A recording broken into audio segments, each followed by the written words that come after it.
Ravana malalahitra amin'ny tompo amin'ny anaran'i Jesosy Kristy lohan'ny fiangonana no iarabanantsika rehetra mifanatra tava amin'izao alahady marana izao amin'izay ahafahantsika manatanteraka ny fampavahana hiderana sy hanomezana voninahitra an'Andriamanitra kanefa ihany koa ahafahantsika manavao fandroana-tena ho azy tompo ka dia ho ampitombona aminareo hatrany anie ny fahasoavana homba amin'ny famindrampo avy amin'Andriamanitra ray sy Jesosy Kristy tompo.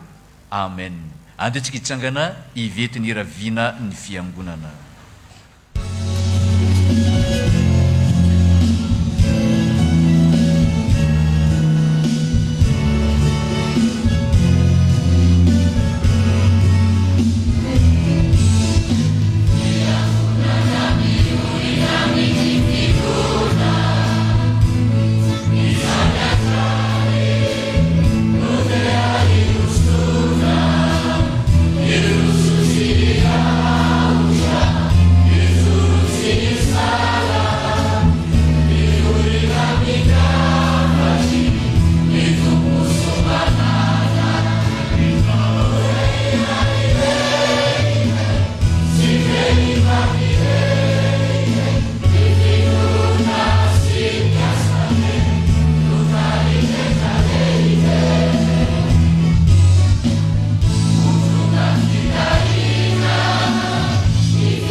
Iaraka hideratra ame voninahitra an'Andriamanitra isika.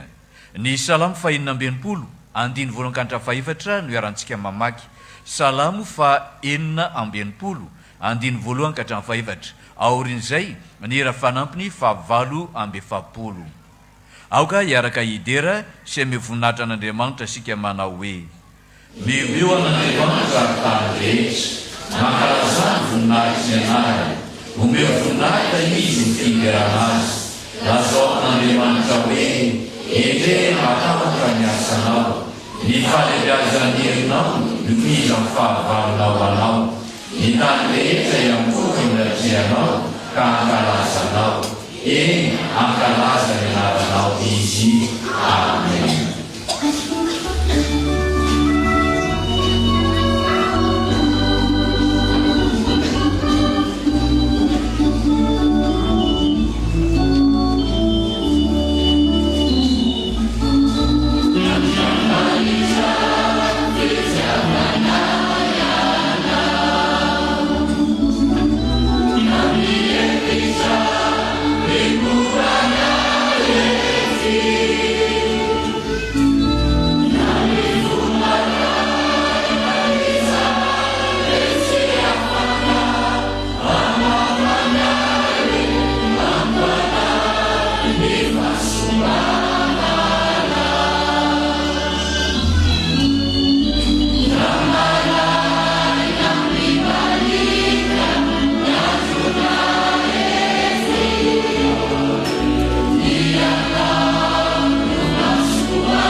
Andriamanitra fitiavana ianao, lehibe amin'ny fitiavana anao ary lehibe amin'ny indrafo.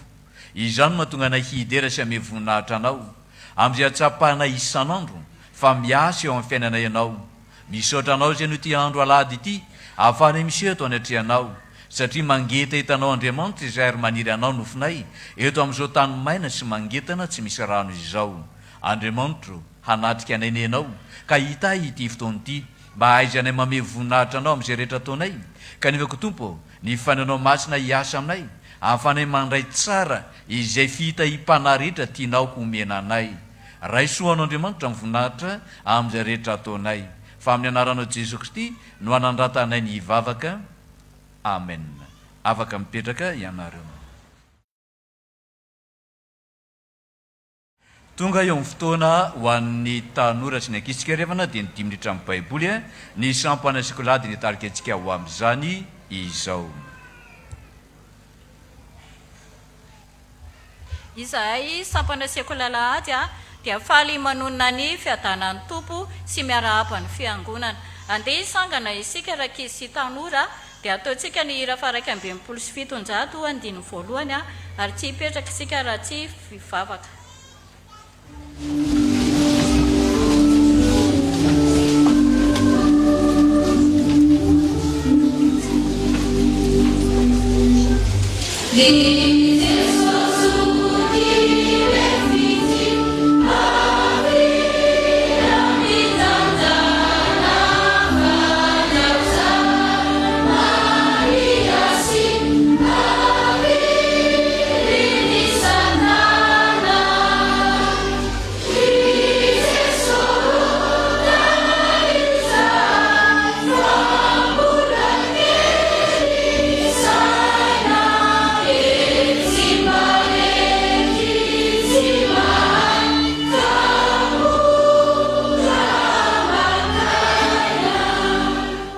Favaksika Jesosy misaotra anao indray zahay noho ny fitiavanao anay ka nahatratra izao fotoana izao indray ahafahanay mianatra ny teninao. Meo anay ary ny fanahinao masina mba ahaizanay handray sy hampiatra ny teninao. Misaotra Jesosy. Amen. Petraka isika. Tenin'Andriamanitra angalantsika fampahirezana fampianarana androandray raka izy dia araka izay voasoratra ao amin'ny Korintianina 2:5 andiny 7 tapany 2. Vakitsika manao hoe efa lasa ny zavatra taloha izy efa tonga vaovao ireo. Averintsika ihany hoe efa lasa ny zavatra taloha izy efa tonga vaovao ireo. Araka izany tenin'Andriamanitra izany ndraiky izy dia inona no efa lasa ozy izy? Dia tonga inona hono ireo? Io tenin'Andriamanitra io raky sy tanora dia azo lazaina fa mamaritra ny toetran'olona efa manana an Jesosy. Izany hoe nanana toetra ratsy izy teo aloha mety hoe nanota fa noho nandray an Jesosy izy dia niova ho tsara, niala tamin'ny ratsy fanaony. Andro ny fanavaozana izao raky sy tanora andeha koa isika hiovana avao ny fiainantsika ny te-panahintsika mba hananantsika an Jesosy Kristy. Andihary ampiasaintsika le metody efa haintsika nianarantsika tamin'izany fomba fampiarana ny tenin'Andriamanitra le hoe VTT. Inona le V voalohany izay matadidy? Vakina ny tenin'Andriamanitra. Soratra masina izany vakina. Dia le T voalohany tadidinana ny tenin'Andriamanitra. Inona le T faharoa voalohany? Tadidina ny tenin'Andriamanitra. Dia le T faharoa taterahana ny tenin'Andriamanitra, izany hoe ampiarina ny tenin'Andriamanitra ny dika le hoe taterahana. Dia vakitsika indray mandeha hoe le tenin'Andriamanitra hoe efa lasa ny zavatra taloha izy efa tonga vaovao ireo. Ahoana ny fomba fitadidintsika azy andeha averintsika antsika tamin'ny ilany ankavia izany mamerina le izy efa lasa ny zavatra taloha izy efa tonga vaovao. Avereny indray mandeha ho antsika taloha indray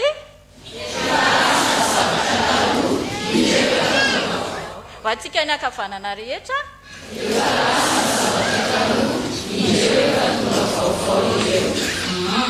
any misy an'izany zany dia ao amin'inona ao amin'ny Korintianina 2:5 andiny 7 tapany 2.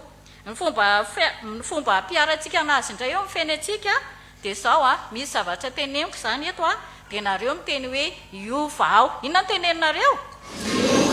Eny ary. Dia mety ratsy nataontsika teo aloha izy ity dia nareo izany miteny ratsy nakatoy indray aman-dreny tsy nakatoy mpampianatra teo aloha dia inona izany zao ny atao? Raha nandainga nangalatra ka mianatra teo aloha dia inona ny atao? Raha ka mandeha mianatra sekolalahady teo aloha na koa izao mihitsy vao mbola tsy nianatra mihitsy izany ianao dia inona izany tokony atao? Raha ka mandeha mivavaka na mihitsy androany mihitsy ianao vao tonga mivavaka eto dia inona izany ny atao? Raha taloha ianao nanao FB foana tao an-trano tao natakalinao FB mifamakiana baiboly dia inona izany izao ny atao manomboka izao? Dia mety hisy teny amintsika hoe io koa dia mianatra sekolalahady, io koa dia mianatra katekomena nefa tsy fantatra hoe inona izany le izy dia io koa dia mandeha mivavaka dia nefa olona ohatra nyzaozao izy izy ny olona sisisa dia inona ny avalontsika anazy iova dia afaka avalontsika amin'izay izy hoe efa lasa ny zavatra taloha indreo efa tonga vaovao ireo. Inona ny avalontsika amin'ilay olona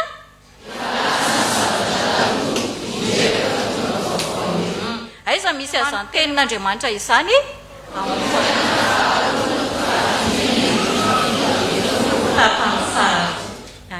ho an'Andriamanitra irery voninahitra dia mbola hivavaka isika.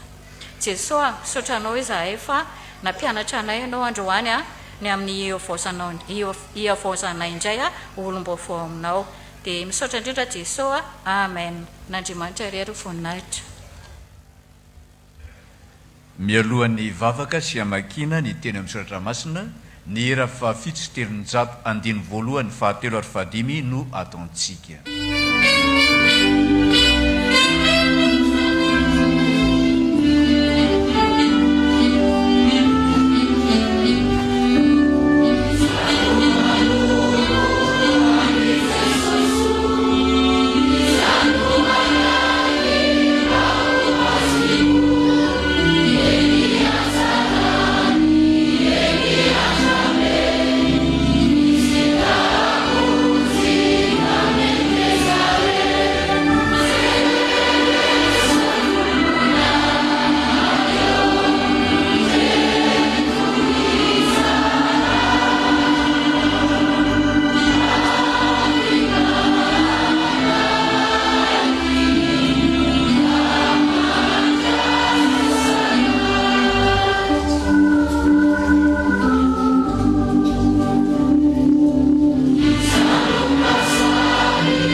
vavaka sika riavana ry Andriamanitra tsara indrindro misaotra anao zahay raha mbola nitantaninao vombininao todisao matsara eto amin'izao tepolinao masina zao mbola midera sy mankalaza manome voninahitra anao noho ny fitiavanao anay akendry tompo dia tonga indray ny fotoana zay iainonay ny teninao hanomezanao ny teninao ka ny fanainao masina no ampambay aminay mba azoanay manao zany teny izay omenao anay zany.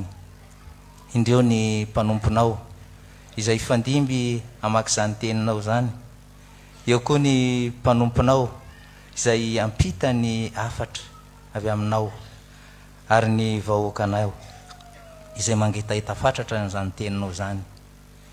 Mety ho fahazarana fotsiny aminay tompony hoe mamaky mety ho hainay zany, mety ho hainay ny mandre tsy vaovao aminay zany, kanefa tompo dia tsy hainay ny mitahirina miaina izany teninao zany, koa mangataka ny fanainao masina hatrany zay ampombanao aminay tsirairay avy azahoanay mivelona sy miaina ary indrindra mitahindry zany ampona aty amponay ka mba tsy ho tahaka ny diranay teto ny voanay fa tena andray ampo izany teninao zany koa mitenena ry tompo fa miaino anao izay mpanomponao dia amin'ny anaratsoa anao angatanay zany amen. Amaky sy iain'ny teny soratra sika ry havana. Josoa toko voalohany raisiny amin'ny andininy 12 ary ho faranana hatramin'ny 17. Josoa toko voalohany ny andininy 12 ka hatramin'ny 17. Rehefa hita dia hovakitsika amin'ny anaran'ny Tompo. Ary ny Robenita sy ny Gadita ary ny atsasaky firenen'ny Manase dia nilazany Josoa hoe tsarovy ny teny izay nandidian'i Mosesy mpanompon'i Jehovah nareo hoe Jehovah Andriamanitra reo manome fitsarana ao anareo ary omenao nareo izay tany izao ny vadinareo sy ny zanakareo madinika ary ny biby fiomponareo dia hitoetra eo amin'ny tany izay nomeny Mosesy anareo ety andafin'ny Jordana.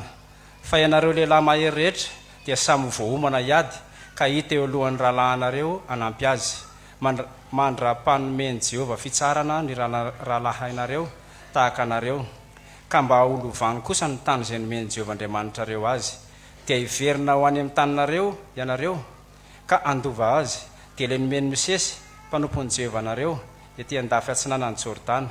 Teny amaly an'i Josoa izy ireo ka nanao hoe izay rehetra andidianao anay dia ataonay ary izay rehetra nirahanao anay dia aleanay ary araka ny iainoanay an'i Mosesy tamin'ny zavatra rehetra no iainoanay anao koa. Ombanao ane Jehovah Andriamanitrao tahaka ny nombany an'i Mosesy izay rehetra mandany didinao ka tsy miheno ny teninao amin'izay rehetra andidianao azy dia atao maty koa mahiriza sy matanja ianao. Amen. Filazantsara araka ny Jauna toko voalohany andininy 5:30 ka hatramin'ny 2:20. Jauna toko voalohany andininy 5:30 ka hatramin'ny 2:20. Vakina amin'ny anaran'i Jesosy. Noho ny ampitson'iny indray dia nijanona Jauna sy ny mpianany roalahy ary nijery an'i Jesosy nitsangatsangana izy ka nanao hoe indro ny zanak'Andriamanitra. Ary ireo mpianatra roalahy ireo rehefa nandre azy ny teny dia nanaraka an'i Jesosy. Ary Jesosy nitodika ka nahita azy manaraka dia nanao taminy hoe inona ny tadiavinareo? Ary hoy izy roalahy taminy raby izay atao hoe rahadika mpampianatra. Aiza ianao no mitoetra? Hoy izy taminy avy fa ho hitanareo. Koa dia nandeha izy ka nahita izay ny toerany ary nitoetra teo aminy tamin'izay ny andro izany izy. Ary rehefa tokony ora 10 tamin'izay Andrea rahalahin'i Simona Petera no anankiray tamin'izy roalahy izay nandre ny tenin'ny Jauna ka nanaraka an'i Jesosy. Izy no nahita ny Simona rahalahiny aloha dia hoy izy taminy efa nahita ny Mesia izahay izay antsoina hoe rahadika ny Kristy. Dia nitondra azy ho any amin'i Jesosy izy ary nijery azy Jesosy dia hoy izy ianao ny Simona zanak'i Jauna, ianao no atao hoe Kefasy izay atao hoe rahadika Petera. Amen. Ho faranantsika amin'ny vaky teny hitantsika ao amin'ny epistily 2 an'ny Korintiana 2 toko 5 andininy 9 ka hatramin'ny 20. Rehefa hita dia vakitsika amin'ny anaran'ny Tompo. Koa dia tsy mahalala olona intsony araka ny nofo isika.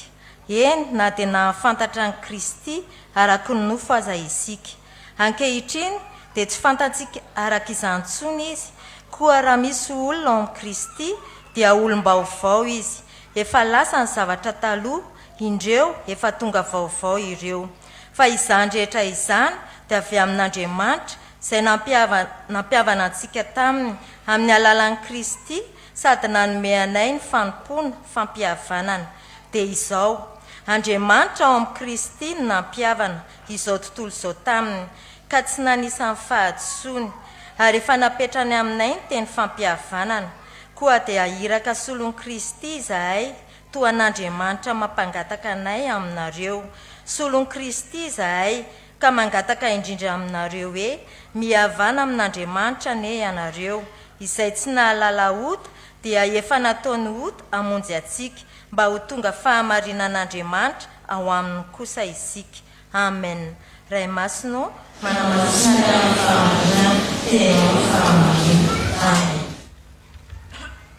Ny hira fa 7:70 andininy voalohany sy ny fahatelo ataontsika mpitsanganana zany dia hotorina amintsika ny tenin'Andriamanitra.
Hoan'izay mahalala an'Andriamanitra sady voantso masina ho aminareo ny fahasoavana sy ny fiadanana avy amin'Andriamanitra ray sy Jesosy Kristy tombontsika. Amen. Ny teny Andriamanitra izay hitondra antsika ny afatra anio ry havana izay hitantsika amin'ny filazantsara an'Jaona, filazantsara an' Jesosy Kristy araka an' Jaona. Jaona toko voalohany ny 5:30 ny hatramin'ny 2:40. Tsara indrindra raha sokafanao manoloananao ry havana izany soratra masina zany izay andeha hiarahantsika mamaky. Jaona toko voalohany ny 5:30 hatramin'ny 2:40. Rehefa samy nahititsika ry havana dia andeha hiarahantsika mamaky zany amin'ny anaran'i Jesosy manao hoe noho ny ampitsininy indray dia nijanona Jaona sy ny mpianany roa lahy ary nijery an'i Jesosy nitsangatsangana izy ka nanao hoe indro ny zanak'ondrin'Andriamanitra. Ary ireo mpianatra roa lahy ireo rehefa nandre azy ny teny dia nanaraka an' Jesosy. Ary Jesosy nitodika ka nahita azy nanaraka dia nanao taminy hoe inona no tadiavinareo? Ary hoy izy roa lahy taminy rabi, izay atao hoe radika mpampianatra o, aiza ianao no mitoetra? Hoy izy taminy avia fa ho hitanareo. Koa dia nandeha izy ka nahita izay nitoerany ary nitoetra teo tamin'izany andro izany. Ary efa tokony ora 10 tamin'izay. Andrea rahalahin'i Simona Petera no anankiray tamin'izy roa lahy izay nandeha tamin'ny teny Jaona ka nanaraka an' Jesosy. Izy no nahita Simona rahalahiny aloha dia hoy izy taminy efa nahita ny Mesia izahay izay atao hoe radika ny Kristy. Dia nitondra azy ho any amin'i Jesosy izy ary no nijery azy Jesosy dia hoy izy ianao no Simona zanak' Jaona, ianao no atao hoe Kefasy izay atao radika Petera. Amen. Ry havana malala, misy karazana fiaonana eo amin'ny fiainantsika izay mametraka tantara. Misy karazana olona ry havana izay rehefa mandalo eo amin'ny fiainantsika dia tsy mandalo fotsiny ihany fa mametraka tantara ary indraindray a manova mihitsy ny fiainantsika, mametraka fahatsiarovana ry havana eo amin'ny olona iray. Ohatra amin'izany ohatra ny fotoana voalohany izay nionanao tamin'ny vadinao, dia tsaroanao foana izany mandrakariva. Fotoana voalohany izay nionanao tamin'ny zanakao rehefa teraka, fa tsy arovana mamy zany ry havana amintsika olombelona, ary miraikitra aty ampotsika mandrakariva. Fa misy ihany koa mety hoe fionana tamin'ny namana na fionana tamina mpanompon'Andriamanitra iray izay nanova ny fiainantsika, izay mety nampahery atsika tanatin'ny andro sarotra. Dia ireny karazana fionan'ireny ry havana dia manova atsika, ary indrindra mifikitra ary miraikitra ho tantara eo amin'ny fiainantsika manokana.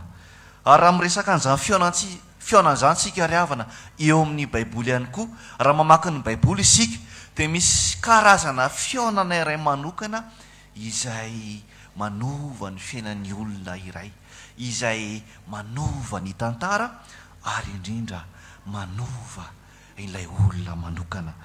Tahaka ny fionan'ny Mosesy tamin'Andriamanitra ry havana. Rehefa niona tamin'ny Andriamanitra Mosesy dia lasa nohirany Mosesy hanafaka ny Israely tamin'ny fanandevozana tany Egypta. Rehefa niona tamin'ny Jesosy Zakaiosy dia nibebaka Zakaiosy, niverina ary nira dia niafara tamin'ny fanonerany mihitsy ary zany tamin'ireo izay tsy nety nataony rehetra. Ary eto amin'ity perikopantsika an'io ty ry havana dia misy tantarana fionana ihany koa, dia ny fionan'ny Andrea tamin'ny Jesosy Kristy. Ity fionana ity dia niteraka fanovana. Ity fionana ity ry havana, raha mamaky ny filazantsara ny jaontsika dia voalaza fa io no mpianatra Jesosy voalohany niona taminy, ary nanova fiainana zany, nanova tantara zany, satria rehefa avy niona tamin'ny Jesosy izy dia ny taonany rahalahiny Petera iona ihany koa tamin'ny Jesosy. Ry havana, ny fanontaniana izay apetrakantsika an'io ary izao soratra masina izao indrindra ihany koa dia mitaona antsika indray handin-tena. Mitaona antsika ry havana soratra masina an'io handinika ny fiainantsika, handinika ny tenantsika. Ianao ve efa niona marina tamin'i Jesosy Kristy? Raha hanontaniana ve ianao ry havana an'io? Raha hanontanian'olona ianao, efa niona marina tamin'i Jesosy ve ianao? Inona no avalinao? Ary raha manontany izy hoe inona ny antony hitenenanao fa tena efa niona tamin'i Jesosy marina ianao? Inona ry havana no mety avalintsika? Fa ny fionana amin'Andriamanitra ry havana, ny fionana amin'i Jesosy dia manova ny aminao manontolo. Ny fionanao amin'i Jesosy Kristy ry havana tsy fionana fotsiny tahaka ny fionana amin'ny olombelona ihany, fa rehefa ny olona iray ry havana no miaona marina amin'i Jesosy Kristy dia miova ny fiainany, miova ny antom-pisiny, ary indrindra manova ihany koa ny manodidina azy izany. Izany ry havana atao hoe fionana marina amin'i Jesosy Kristy. Ary mitarika antsika an'io izany ry havana handin-tena. Ianao ve efa tena niona tamin'i Jesosy tokoa? Ary raha niona tamin'i Jesosy ve ianao, niova ve ny fiainanao? Raha niona tamin'i Jesosy ve ianao, inona teo amin'ny fiainanao no tena niova? Andeha ry havana, izay no hiarahantsika mandinika indray ny soratra masina an'io. Dia ny lohahevitra dia manao hoe ny olona niaona tamin'i Jesosy, na hoe ny olona miaona amin'i Jesosy Kristy. Fahamarinana voalohany ry havana, ny olona miaona amin'i Jesosy Kristy manaraka azy. Ny olona miaona amin'i Jesosy Kristy dia manaraka azy. Hitantsika eo amin'ny 7:30 ny eto amin'izao perikopy izao ry havana zany.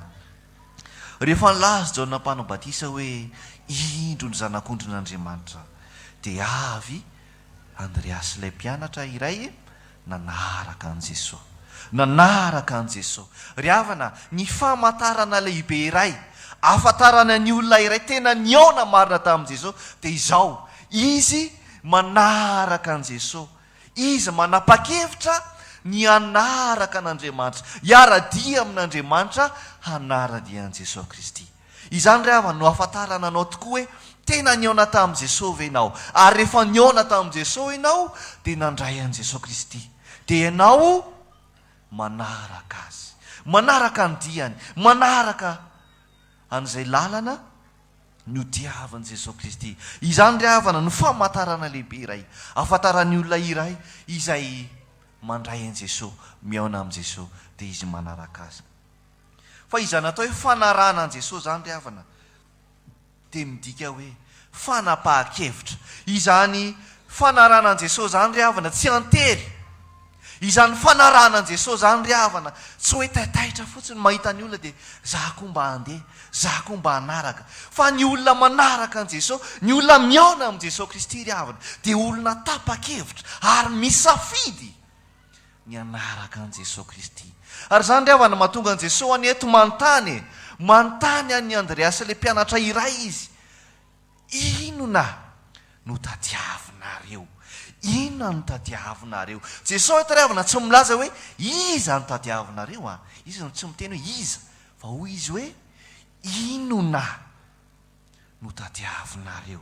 Ry havana, raha petraka amintsika ihany koa zany fanontaniana zany anio, inona tokoa no tadiavintsika amin'izany hoe manaraka an Jesosy zany? Inona ny antony mahatonga anao tonga tia mpiangonana isan'alahady? Inona no mahatonga anao mivavaka isan'andro? Inona no mahatonga anao manaraka an Jesosy? Fa ny fanarana an Jesosy ry havana verina ihany, fanapa-kevitra ary safidy. Tsy fanantenan-javatra fotsiny ihany ry havana no mahatonga antsika manaraka an Jesosy. Tsy hoe te azo zavatsoa avy amin'Andriamanitra fotsiny ihany dia avy tsika manaraka an Jesosy.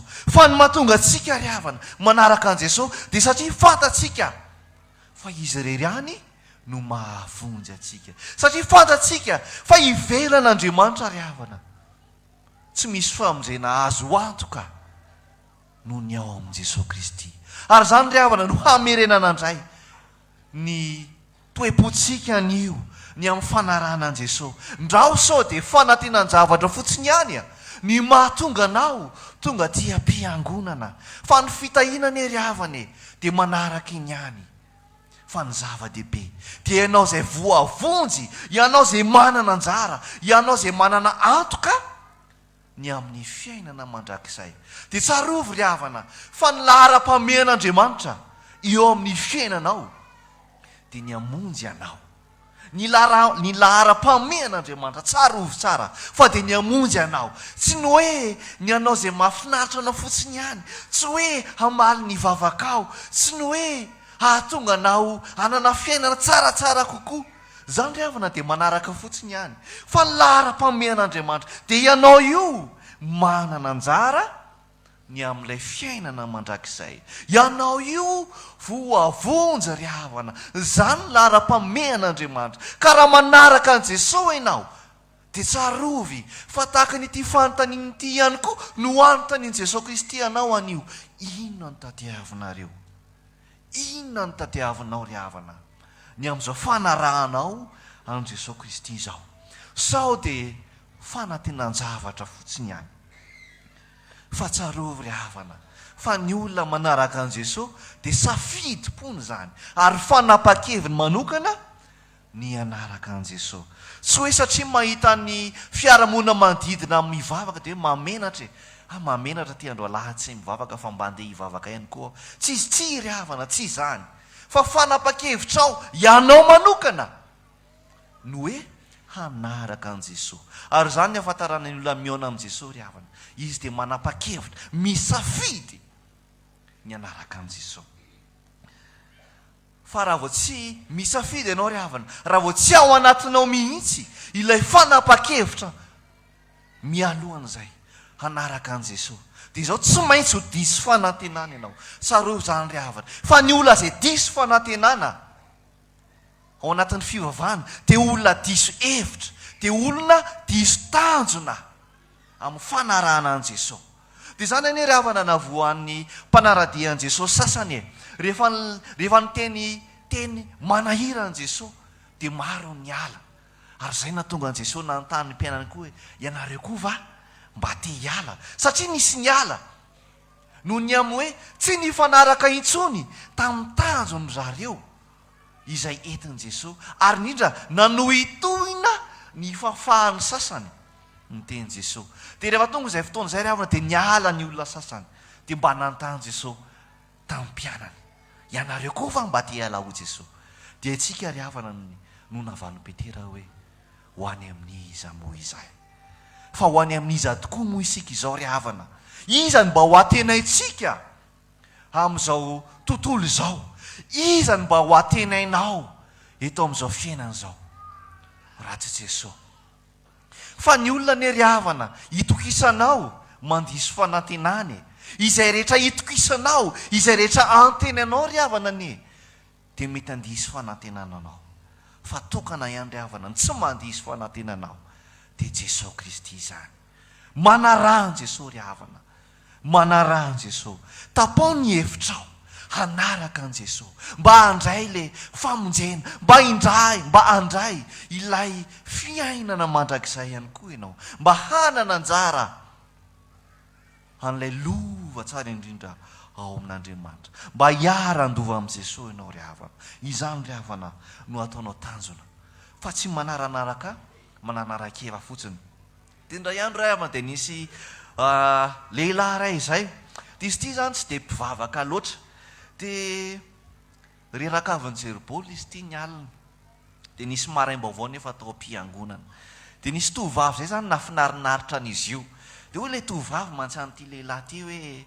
eny e manaiky araka aminao iana fa andao mivavaka manaiky araka aminao fa zao aloha ianao tsy maintsy manolo tena ho an'Andriamanitra dia eny ary izy lehilahy fa ataoko ihany zany raha zay ny fomba azahoako ny fonao e dia namonjy maraim-baovao ty lehilahy ty kanefa izy moa zany ty ry havana reraka avonjeribola ny ala dia rendremina dia natory izy ty tonga teo amin'ny maraim-baovao nefa tonga teo amin'ny fotoam-pifoazana dia ho no mpitarika tetsy aloha tamin'izany dia telo zareo ilay tovavy zany miaraka amin'ilay lehilahy dia naman'ilay lehilahy izay atao hoe samy tsy mpivavaka dia le lehilahy teo ampovoany zany le restory dia natory dia ho le mpitarika tetsy aloha hoe zao an'io ry havana dia mitaona nareo hibebaka izahay mitsangana ianao zay te hibebaka ary matsapa fa taloha ianao dia mpamosavy dia nidominy le raha tsy fanaty eo akaiky mitsangana hony dia iny le lehilahy fa nitsangana izany io tsy fantany ina le antso nitsanganana fa satria rendremana izy dia nitsangana dia afa-paraka ina ry havana ty natongavana amin'izany ny fanarana an jesosy dia tsy hoe manaraka olona ianao tsy hoe satria mandeha mivavaka dada tsy hoe mandeha mivavaka le olona mahafinaritra anao dia avy koa ianao mba te hivavaka fa ny antony hivavahana ny antony mahatonga anao manaraka an jesosy dia ianao misafidy mihitsy ny hoti an jesosy ianao misafidy mihitsy ny anaraka an jesosy ianao misafidy ny andray ny famonjena sy ny fiainana mandrakizay fa ny fanaran jesosy ihany koa dia fanoloran-tena ry havana fanoloran-tena rehefa manapa-kevitra ianao rehefa misafidy ianao dia manolo tena ianao ho an'Andriamanitra dia tafiditra ao an'izany hoe fanoloran-tena zany dia ny tenanao manontolo atolotra ho an'Andriamanitra ny fotoananao rehetra homena ho an'Andriamanitra fa indrindra dia ny fiainanao rehetra homena ho an'Andriamanitra ary zay mahatonga an'irety mpianatra reto ry havana manontany any hoe aiza ianao no mitoetra aiza ianao no mitoetra satria reto mpianatra reto zany ry havana dia tapa-kevitra mihitsy ny andao ny zavatra rehetra mba hanaraka an' Jesosy Kristy dia tahaka izany koa ry havana isika atao amintsika ry havana hanolo tena ao anatin'izany hoe fanarahana an' Jesosy zany atolory ny tenanao atolory ny aminao manontolo hanaraka an' Jesosy ny sainao ny fanahinao ny vatanao manontolo ny fotoananao rehetra dia omeo an' Jesosy tsy hoe rehefa alahady ihany no manolo tena ho an'Andriamanitra tsy hoe rehefa tsy misy atao ihany izay vao mba mivavaka Findraindray ry havana mampalahelo fa ny sasany amintsika aza tsy manam-potoana makina soratra masina intsony, fa anaty bus sisa mahita soratra masina dia mba iny ny vakina sisa, satria tsy manam-potoana hanokanana fotoana ho an'Andriamanitra. Fa ny olona manaraka an'Andriamanitra ry havana, ny olona miona amin'i Jesosy ka tapa-kevitra hanaraka azy dia manolotra ny aminy manontolo ho an'Andriamanitra. Fa indrindra ry havana dia mandao ny fiainany taloha, mandao ny fiainany taloha zany ry havana, zany hoe ilay fahotana taloha, ilay fahazaran-dratsy taloha izay mangeja anao, mahatonga anao tsy hiaona marina amin'Andriamanitra dia ialanao. Izany ry havana atao hoe manaraka an' Jesosy zany, miova ianao. Ary izay mahatonga ny Paoly eo amin'ny Galatiana amin'ny teny hoe tsy izaho intsony no velona fa Kristy no velona atao andramitra. Ry havana, rehefa Kristy no velona ao anatinao dia tsarovy fa mandao ny aminao manontolo ianao, olom-baovao ianao, olom-baovao ianao eo anatrehan'Andriamanitra, eo mason'i Kristy, satria efa nanolo tena hanaraka anazy. Dia mibebaka mazava ho azy ny dikan'izany, mandao ny fahazaran-dratsy taloha. Fa mampahelo ny ry havana dia zao, misy any olona no mibebaka, misy any olona mandao ny fahotana taloha, fa zao ny tapany ambony amin'ny vatany iny any no ataony mibebaka, fa ny tapany ambany rehetra tsy mibebaka.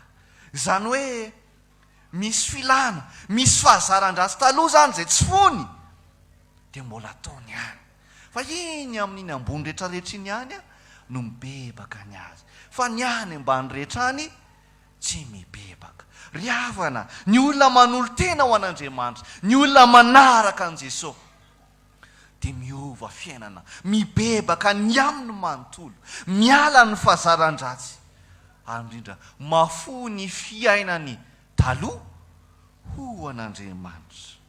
Zany ry havana atao hoe manaraka an'Andriamanitra, fanapa-kevitra, safidinao ny anaraka an'Andriamanitra. Ary faharoa manaraka izany dia hoe ny olona manaraka an'Andriamanitra dia olona manolo tena ho an'Andriamanitra, manolotra ny tena ny manontolo, manolotra ny fotoana ny manontolo, manolotra ny fiainany rehetra ho an'Andriamanitra, mandao ny fiainam-pahotana taloha ary miavao mandrakariva ao amin'Andriamanitra. Fa ny fahamarinana faharoa ry havana izay zaraina amintsika anio dia tsarovy, fa ny olona izay miaona tamin'Andriamanitra, ny olona izay miaona amin'i Jesosy Kristy dia manaiky ho irahiny. Ny olona miaona amin'i Jesosy ry havana dia manaiky ho irahan'Andriamanitra, dia ny olona manaiky ho irak'Andriamanitra ry havana, araka ny loha hevitra vaovao izay mpandinitsika amin'izao volan'izao ry havana, dia ny hoe manaiky ho iraka ny mpino. Ny olona miaona amin'i Jesosy ry havana dia manaiky ho irak'Andriamanitra izy, tsy hoe manaraka an' Jesosy fotsiny ihany, fa manaiky izay iraka ataon'Andriamanitra aminy, manaiky ny sitrapon'Andriamanitra, miaina ny sitrapon'Andriamanitra, ary indrindra manantanteraka ny baikon'i Jesosy Kristy. Izany ry havana atao hoe olona miaona amin'i Jesosy Kristy. Zany ry havana no tanterahany mpianatra Jesosy eto. Rehefa nandalo fotoana ny ara-monina tamin'i Jesosy, satria ambara masina ry havana eto amin'ny soratra masina, efa tamin'ny ora 10 ozy ny soratra masina no nanapa-kevitra ny handeha hitoetra any amin'i Jesosy reto mpianatra roa lahy reto. Ary amin'ny fotoanantsika izao zany dia zany ora 10 zany dia amin'ny 4:00, amin'ny 4:00 zany hoe efa hariva ny andro. Dia mazava ho azy ry havana fa ianao rehefa mivahiny any amin'ny olona andro hariva, tsy maintsy misakafo ianao. Rehefa mivahiny any amin'ny olona andro hariva ianao, tsy hoe misakafo ianao dia lasa fotsiny ihany, fa tsy maintsy mitafatafa, miresaka, mifankahalala. Ary zay ny antony reto mpianatra roa lahy nanaraka an' Jesosy reto ny ry havana. Tia halala izy ty lehilahy ty, tena zanak'Andrian'Andriamanitra tokoa ve ity, araka ny ambaran'ny Joanina mpanao batisa. Dia zay no nandehanana izy roa lahy nakany amin'i Jesosy, tapa-kevitra izy hanaraka an' Jesosy. Ary mivala ny fantany izay no tadiavin'ireto mpianatra reto ry havana ao ambany kely eo, satria ho Andrea hoe efa nahitany Mesia izahay, izany hoe efa hitanay ilay mpamonjy niona tamin'ilay Mesia izahay. Izany ry havana no hambarana andriado. Dia izany ry havana mampatsivona antsika fa ianao rehefa miona amin'i Jesosy, manaraka an' Jesosy iny dia izao, ianao ihany koa avy eo dia manaiky ho irahan'Andriamanitra ianao, manaiky ianao ho irahan' Jesosy hitory ny filazantsara.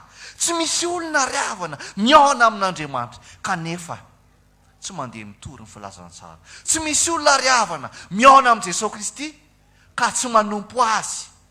Tsy fionana marina izany ry havana, fa saritsarina fionana fotsiny ihany.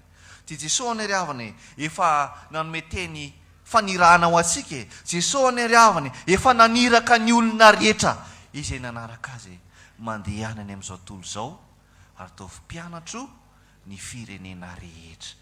Ho antsika rehetra izany teny izany ry havana, tsy ho an'ny sampana asa fitorinany filazantsara fotsiny ihany izany, tsy ho an'ny evanjelista fotsiny ihany izany, tsy ho an'ny mpitandrina fotsiny ihany izany, fa ho an'ny olona rehetra ry havana.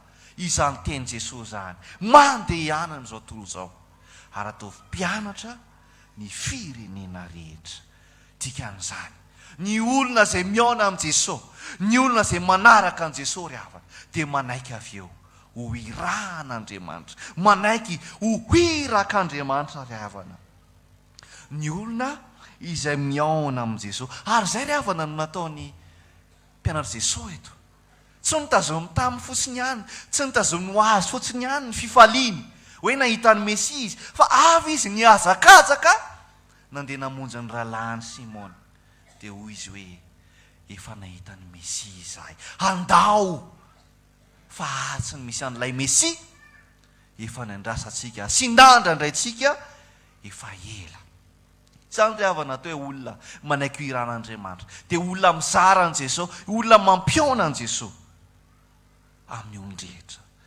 Ny dikany hoe ny olona manaraka, ny olona manaiky ho irak'Andriamanitra zany ry havana, dia olona mankatoa ny baikon'Andriamanitra, ny olona mankatoa ny tenin'Andriamanitra, indrindra ny olona manan-tanteraka ny sitrapon'Andriamanitra, tahaka ny Paoly ry havana rehefa niona tamin'Andriamanitra teny amin'ny lalàn'i Damaskosy. Dia tsara ho fa lasa jamba ane Paoly, lasa jamba Paoly, ary no irahan'Andriamanitra ane ry havana, no irahan' Jesosy Kristy ane ry havana, Ananiasy anasitrana ny Paoly.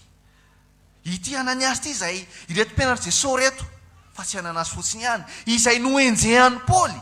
Ireto mpianatra Jesosy reto ry havana ani, izay niorooro tamin'izany fotoana izany, io lehilahy izay anirahana antsika io ane, ilay manana taratasy hangalana antsika, hamonoana antsika, kanefa nanirak'Andriamanitra, nampafantatra ny sitrapon'Andriamanitra ry havana, dia nanaraka ny olon-drehetra.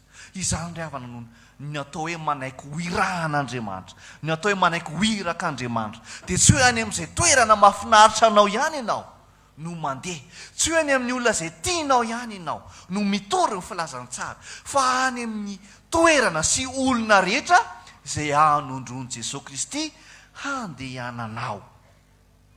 Dia raha amin'izao vanim-potoana izao ane ry havana, izany hoe misy olona jambaka tenena hoe any amin'ny fahavalonao ianao no ahiratra e. Dia ngamba mety misy olona teny tsy manina ohatry mety ihany le jamba e, aloha hijanona jamba eto, any amin'ny fahavaloko ve no misy ny fanasitranana, ohatry mety ihany le jamba ka tsy maninona.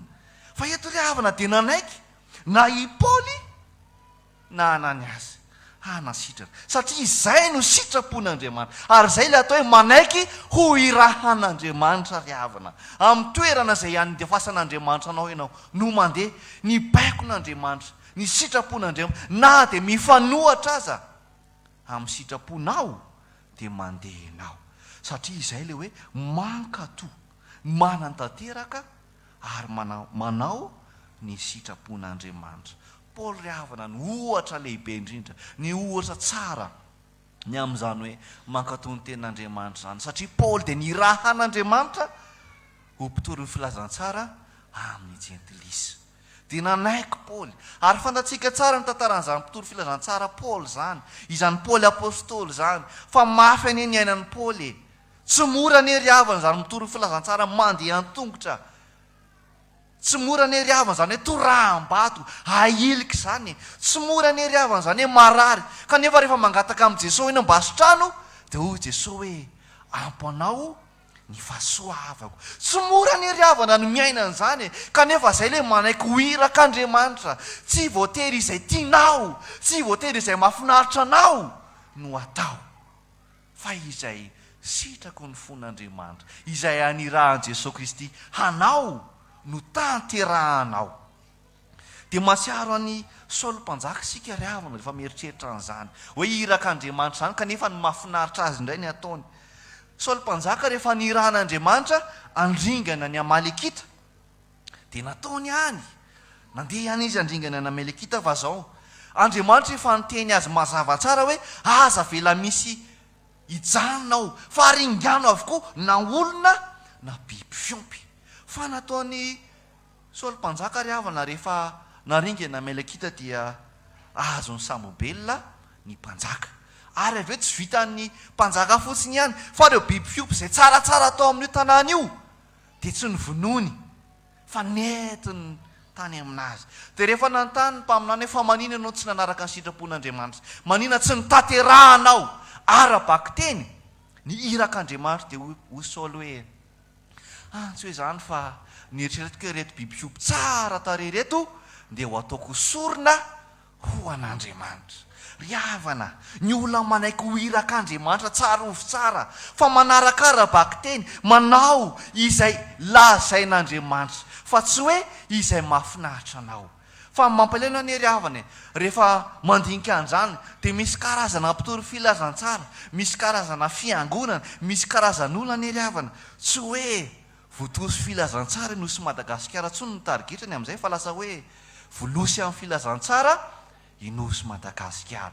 Zany hoe ataony antony fotsiny ihany ny filazantsara, ataony antony angorona arena, antony hamitahana olona ny anaran'Andriamanitra fa tsy manaraka ny sitrapon'Andriamanitra izy, tsy mampiona marina ny olona amin'i Jesosy Kristy. Riavana andeha isika hankatony tenin'Andriamanitra, riavana andeha isika hanatanteraka ny irak'Andriamanitra, tsy hampiasa ny anaran'Andriamanitra ho amin'ny tombontsoa atsika manokana fa ho amin'ny tombontsoa ny fanjakan'ny lanitra, hampitombotsika ny isan'ny olona izay manolo tena ho an'Andriamanitra. Izany riavana no tanjosika ary izany riavana no iraka nomena ny olona izay niona tamin'Andriamanitra. Ary farany riavana dia zao, rehefa irahan'Andriamanitra ianao, rehefa manaiky ho irak'Andriamanitra ianao dia zao, tsarovy fa fitaovana mahomby eo ampelantanan'Andriamanitra ianao io.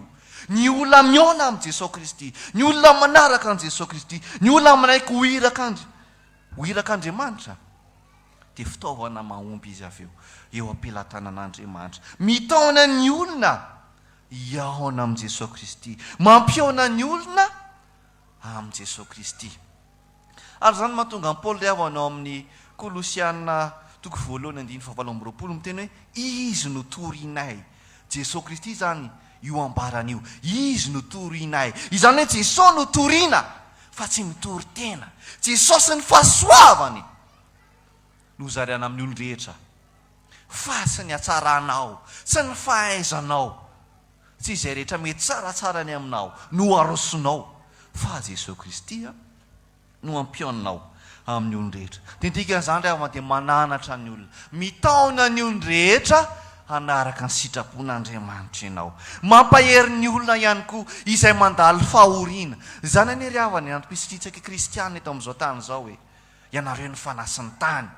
Fa raha isika tokoa ny moa no mahatsatso, inona tsony no tsiro eto amin'izao tany izao. Raha ianao io izay tokony hitory ny filazantsara no tsy manao ny anjara asanao, veriny manodidina anao, mampahery ny olona amin'ny andro fahoriana, mampiona ny olona izay mila vonjy amin'ilay mpamonjy no anjara ndraiky sika riavana. Izany atao hoe olona fitaovana mahomby eo ampelantanan'Andriamanitra riavana, mampiona n'ilay mila vonjy amin'ilay mpamonjy. Izany no asantsika. Fa tsy isika indray riavana no hanampitrotraka ny olona izay ao anatin'ny fahoriana. Ka rehefa te hamono tena ianao dia hoy ianao hoe tonga dia nivanina sasidra sotroina fa izay no tena aingana indrindra. tsy hanao an'izany tsika ry havana fa ny olona izay mila vonjy ny olona izay anatin'ny famoizam-po dia ampionnao amin'i Jesosy Kristy tahaka ny anao izay efa nandray an' Jesosy ianao ihany koa mizara an' Jesosy ry havana ny olona aminay koa irak'Andriamanitra dia fitaovana mahomby eo ampilatanan'Andriamanitra dikan'izany ianao mihitsy aloha ny mitaona ny olona anaraka ny sitrapon'Andriamanitra ianao mihitsy no manao ohatra tsara eo amin'ny manodidina izay misy anao fa manaraka ny sitrapon'Andriamanitra fa indrindra ianao ihany koa dia mampiona ny olona izay mila vonjy amin'ilay mpamonjy ny olona izay mandalo fahoriana anjaranao ny mampahery an'ireny olo ireny dia tahaka ny Paoly tahaka ny Petera sy Jaona ry havana ao amin'ny asan'ny apôstôly toko 7 amaranako azy rehefa nandalo Petera sy Jaona andeha hiditra ao amin'ny tempoly dia nisy lehilahy nalemizay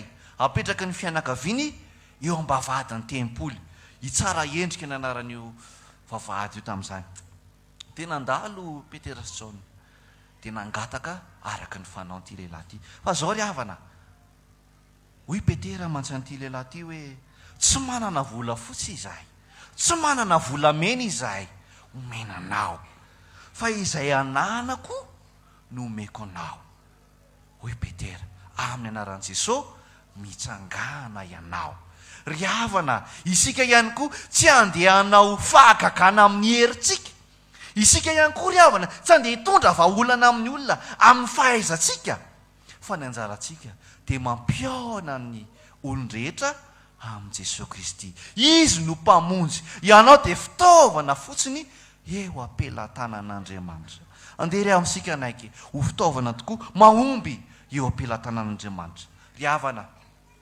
ianao ve tena efa niona tokoa tamin'i Jesosy efa niona marina tamin'i Jesosy Kristy ve ianao ry havana sa fombafomba fotsiny ihany ilay fivavahana sa fahazarana fotsiny ihany ny mivavaka sa menatra amin'ny manodidina fotsiny ianao dia tonga ty ampiangonana sa tena efa niona marina ianao ry havana tamin'i Jesosy Kristy fa ny olona ny olona niona marina tamin'i Jesosy ry dia tsarovy fa manaraka azy amin'ny sitrapony manapa-kevitra ny anaraka an'i Jesosy ary ny faharoa manaraka an'izany ny olona miaona ny olona niaona tamin'i Jesosy ry havana dia manaiky ho irahany mankatoa ny sitrapon'Andriamanitra manatanteraka ny sitrapon'Andriamanitra dia ny asa fitoriana ny filazantsara zany fa indrindra fitaovana mahomby eo ampelantanan'Andriamanitra ny olona izay miaona amin'i Jesosy Kristy ry havana dia mitaona ny olona iona amin'i Jesosy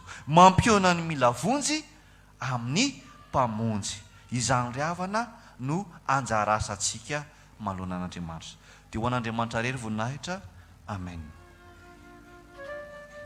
hivavaka isika fantatra tompo fa raha tsy anao mihitsy no mifidy anay dia tsy mba hifidy anao izahay dia izany no mahatonga anay tsy ankatony teninao tsy manaiky ho irakao mifona aminao zay Andriamanitra fa na dia mandona varavarana eo amin'ny fonay azy ianao dia tsy mamaly izahay izany no hitoeranay amin'ny fahotana ka mameloka anay eo anatrehanao fa ankehitriny kosa amindrao fo amin'izay andrenesanay ny teninao dia indro tompo manatona anao izahay mba ho avelanao iloka ary ho ampahirezinao mba ho irakao amin'izao sisy izao noho ny amin'i Jesosy Kristy ilay mifona ny akavanany ray mamindra-fo aminay amen ho anao ry havana raha manaiky hanolo tena ho an'ny tompo ianao ka mety ho irany ihany koa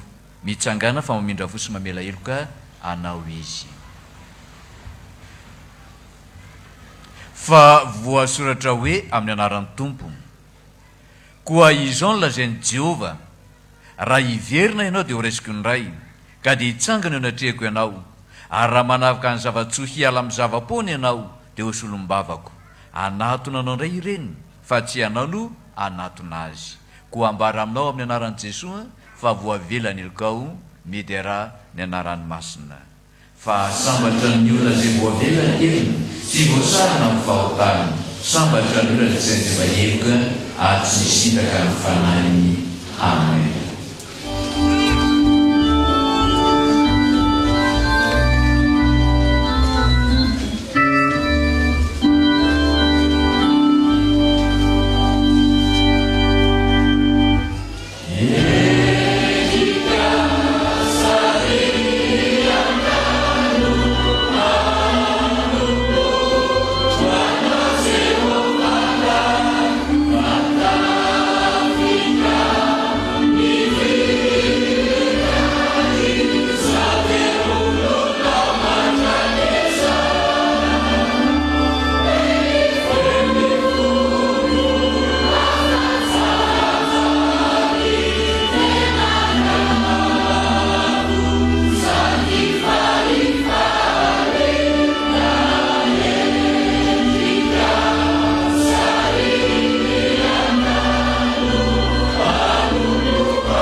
andeha anambarany finoantsika sikarevana ka ny fanekam-pona fanao rehefa latovevitra ny ombonantsika satria zanak'Andriamanitra efa voavela heloka isika.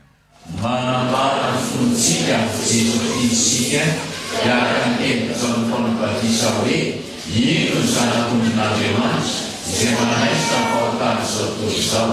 Sy araka ny teny nataony Andrea hoe efa nahita amin'ny Mesia izahay. Sy araka ny teny nataony Natanaela hoe raha eo ianao ny zanak'Andriamanitra, ianao no manjaka ny Israely. Sy araka ny teny nataony Samaritana hoe ny tenanay mandeha ka fantatraiva izomba amono izao tontolo izao. Sy araka ny teny nataony Petera hoe ianao ny zanak'Andriamanitra velona, ianao manana ny tena mandrakizay. Ary araka ny teny nataony Tomasy hoe tompo sy Andriamanitra.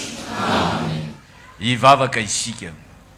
Andriamanitra misaotra anao izay natanteraka fampavahana dia mampaherezana tsiray avy hitoetra aminao Jesu Kristy ka ny fanenao masina hiasa anatinay atonga anay hibanjo anao Jesu Kristy isanandro fa ianao mpamonjy anay ka izay fionanay aminao Jesu Kristy dia anavaozanay tsy mitsangy koa ny fandronan-tena ho anao ka ny fahavelomanay sy ny hoavinay manontolo dia anompony anao Andriamanitra ny hitoro ny firanotsaranao amin'ny olombelona rehetra.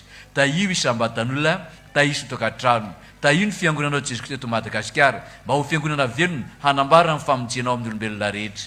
Jereo mindra fonao ny firenena Tompo dia izao tanindrazana izao mba ho aminao Jesu Kristy tokoa neny fahaleovana ary ahitana fiadanana dia manjaka Tompo eto amin'ity tanina ity.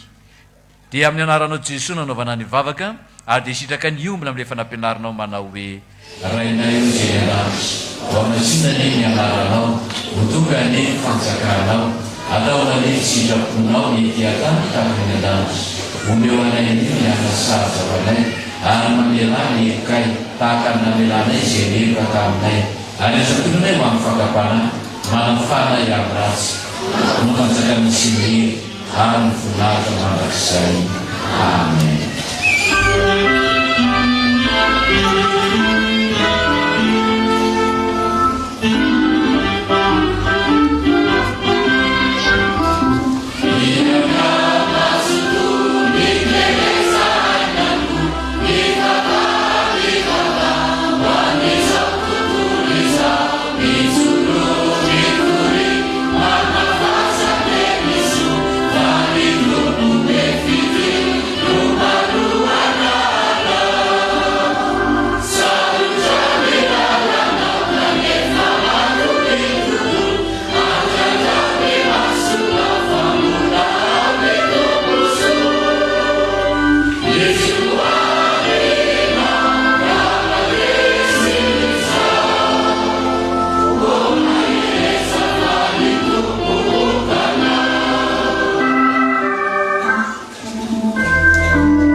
Tanteraka aminareo ny jorantonona aminaran'ny Tompo.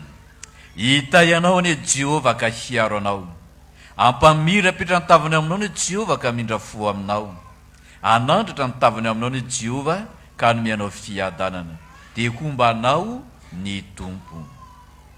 Dia ho an'Andriamanitra irery ny voninahitra amin'ny anaran'ny Ray sy ny Zanaka ary ny Fanahy Masina. Amen.